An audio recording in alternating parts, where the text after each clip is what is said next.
Assalamualaikum dan salam sejahtera semua. Saya harap semua dalam keadaan sihat-sihat belaka. Terima kasih kerana kembali semula ke channel saya, Rahmat Awang. Jadi dalam video ini saya ingin berkongsikan apa 3 kekurangan dan juga 3 kelebihan menggunakan sport ring yang kecil.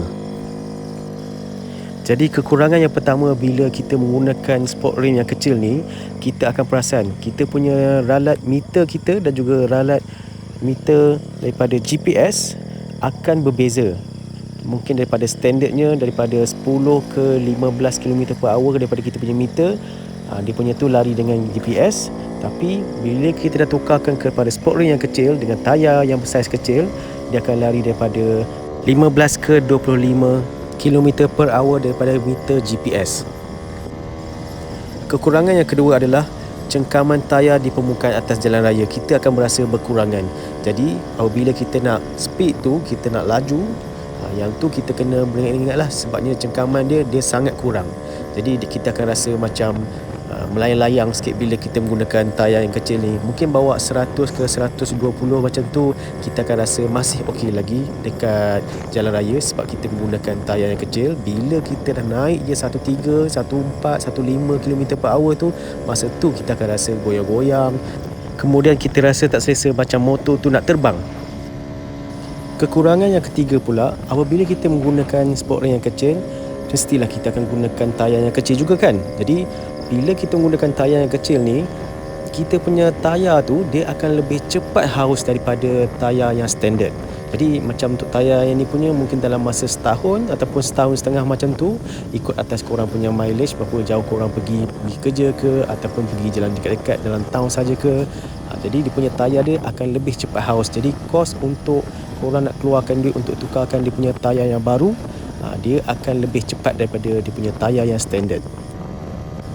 Baik guys, sekarang kita akan cerita pula apa kelebihan menggunakan sport ring yang kecil. Jadi 3 kelebihan menggunakan sport ring yang kecil ni, yang pertama adalah kita boleh menggunakan set sprocket saiz 415. Jadi bila kita punya sport ring ringan, kita punya tayar pun ringan, jadi waktu itulah kita baru boleh tukarkan daripada saiz sprocket yang asal 428 ke 415. Waktu inilah korang kena decide. Nanti korang nak kena setkan dia punya sprocket, berapa saiz sprocket untuk korang punya berat, berapa saiz sprocket depan dengan belakang tu. Apabila korang nak tukar sport ring yang kecil tu, tengok atas korang punya sport ring pula, depan tu saiz dia 1.4 inci ke 1.6 inci. Sebab sport ring kecil sekarang ni ada banyak jenis dan juga banyak saiz. Macam sport ring depan yang saya gunakan dekat motor saya sendiri, kat depan tu saya menggunakan 1.4 inci, kat belakang 1.6 inci. Yang dekat luar pula, biasanya kalau yang plug and play kita punya motor VF3i LE ni ataupun VF3i V1 ataupun V2, kebanyakannya menggunakan plug and play yang saiz depan dia punya saiz sport ring 1.6 dan belakang 1.85. Jadi kelebihan yang kedua pula apabila korang nak tukarkan sport ring yang kecil ni, harga rim dan juga harga dia punya tayar korang akan dapat lebih murah. Sebab apabila korang nak tukar sport rim, biasa kalau sport rim untuk Y ataupun sport rim yang untuk yang PNP, dia akan berbeza sikit lah. Macam saya sekarang gunakan sport rim Y, dia punya harga dia dalam 100 setengah, ada yang 180, macam saya punya ni 180 lah. Macam tayar pula, saya sekarang ni menggunakan tayar jenis Corsa yang King of Rain. Jadi macam untuk yang tayar Corsa ni, dia punya harga anggaran lebih kurang dalam 60 ke 85 ringgit untuk per unit tayar. Okey guys, yang ini yang korang tunggu-tunggu kan.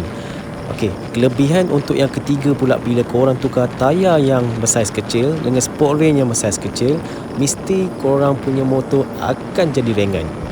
Jadi bila korang punya motor tu dah lebih ringan, jadi dia akan jadi lebih kurang bebanan kepada enjin untuk nak bawa berat korang dan juga berat motor tu. Jadi dia akan tambahkan dia punya speed mungkin daripada 5 ke 10 km per hour dekat korang punya speedometer.